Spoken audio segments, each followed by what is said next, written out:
Now see this video. Palestine? This guy. Then you have to free yourself first. Because nothing you think you own belongs to you. How? Go to Google now and search for the shareholders of Apple, the company that makes the phone in your hand. You will see Vanguard, BlackRock, and State Street as Apple's biggest shareholders. These three companies are also the biggest shareholders of Apple's rival Microsoft. Google, where you search, Starbucks, where you drink coffee, the hamburger, pizza, and cola brands you consume, and the social media companies you share your posts with are all owned by these three companies. These three companies are global investment management companies and the largest shareholders in 88% of the 500 largest companies in America. In total, they control more than $23 trillion, more than a year's worth of US output. These three companies use their voting rights to run global corporations and therefore the world economy. You haven't heard this before because these three companies also own the global media. For example, 90% of the American media is controlled by just 5 companies. And of course, the biggest shareholders of these 5 companies are the same 3 companies. This includes Netflix, Amazon Prime, and many other digital platforms. So everything you watch, listen to and read is produced by these companies. That's why the global media won't tell you that the owners of these companies are behind the injustice, exploitation and wars in the world. Just as they lied to justify the US invasion of Iraq, they lied to justify Israel's 75-year occupation of Palestine. It is no coincidence that these media companies are mostly controlled by Jews, because throughout history, Jews have controlled money and used this power to shape the world. Ever since Britain promised billionaire Rothschild a national homeland for the Jews in 1917, the land of Palestine has been under occupation and the genocide is still going on today. Global corporations support the occupying Israel and don't let you see the truth, and you want a free Palestine. But you are not free, because your mind is in bondage to the lies they tell you, your heart is in bondage to the brands and instant gratification you are addicted to. So first you have to free your mind, your heart, yourself. Then you can free not only Palestine but the whole world from oppression and injustice. This guy highlight, you want to help Palestine. We ourselves are locked and, trapped in whatever the Zionists create. So, how? Easier said than done. We can't do without Google. We can't do without Waze. We can't do without whatever the advance they did. Not that those things are bad, but of course it can be used to lie to us. But what's the way out? The way out is not boycott. The way out is not about not using. This is where Muslims get it wrong. The way out, follow macam China. When US attack Huawei, tak bagi pakai Google Play, Google punya Play Store, what did China do? China came up with their own operating system, their own software. And now, it is preferred, they are selling. They come up with alternatives, ingenuity, innovative, determination. Follow that.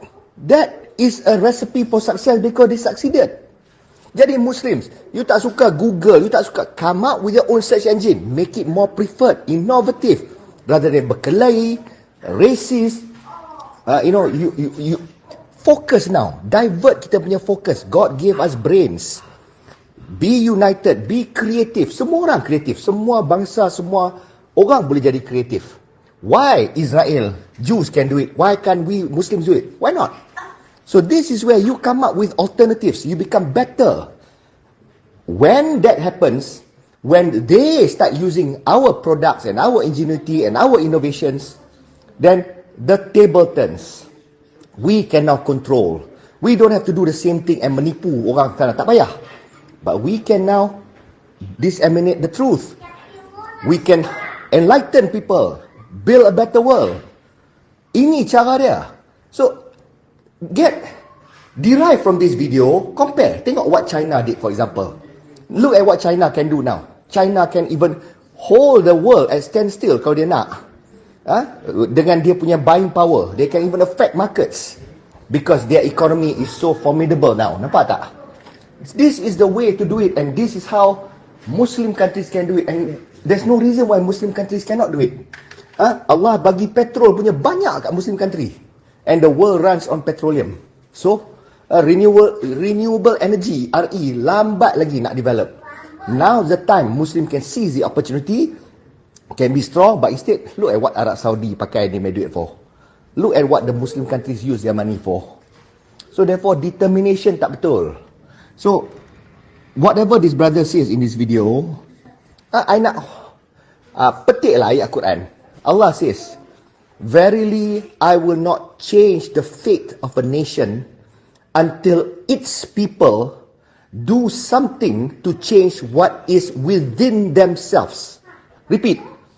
Allah will not change the fate of a nation until its people do something to change what is within themselves. Faham tak? So, this is how you internalize. Bukan you nyanyi je ayat Quran tu. Change. And our resolve got to be right. 9Y2 kita got to be right. We become better. We become at the top of the game.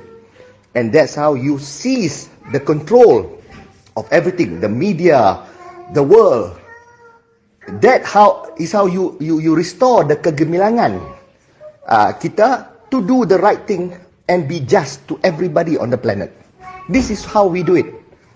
Jangan complain about Google ke apa. They created and we use. Why did we use? Because it benefits us. So nak marah dia pasal apa? Kita decide to use. Okay, kalau kita kata, oh tak mau pakai dah. Do we have an alternative? Come up with the alternative. Come up with the alternative and we will have alternative. We can do things the way kita need. And we don't be lackadaisical. We don't be derelict. We continuous improvement. Bukankah itu Islam suruh? Islam ajar kita apa? Penambahbaikan. All the time. Improve. Itulah ummah. Bukan perit dengan senapang, bendera, luka-luka darah, inek, Hamas punya tu. Childish and kebodohan. That's stupid.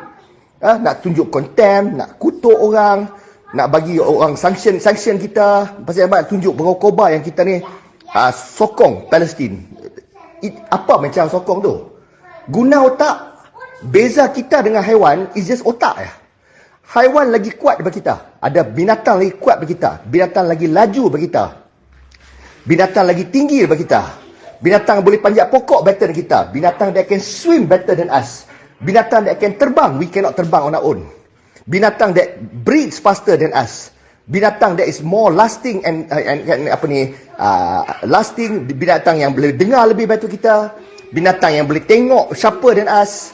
Binatang yang boleh bau benda yang lagi elok. Every ability of human beings are exceeded by some animal or another. Even lifetime pun ada yang live so much longer than kita. So tapi apa? Why? What makes us leader? Why are we controlling the planet and not the animals? Because of brains. Because God gives us the faculty of brains and kita ada akal and we can use that and that is superior to all the other animals. So nampak tak what makes us the leader? Likewise, when it comes to this, Muslim daripada nak pakai brawl, nak be violent, nak be combatant, that is stupid. Pakai otak. Use the brains. Look at how the Jews do it. Look at how Israel do it. Berapa orang dia? But they can control the world. Why? Why the world prefer them? Why their lives matter? They use brains. Jadi bila dia pakai brains yang Allah bagi, to me dia lagi beriman pada Allah. That's why dia dapat outcome. The Jews banyak yang dapat all the benefits and bounties from Allah. Jangan ingat Allah benci Jews. Kalau tidak, Allah tak bagi kejayaan pada Jews. Muslims yang rasa Allah sayang dia sangat, tapi tak buat apa Allah suruh, tak pakai otak, pakai hati saja, then masalah lah. So, get the message from this guy punya video. Internalize ayat Quran yang I mention tadi tu. And Muslims should shift their paradigm. Betul dia kata. Change. Shift your paradigm. And that is where we begin to make a difference. If you want to see more content like this, make sure to like, share, subscribe, and hit the bell notification so you don't miss any new videos.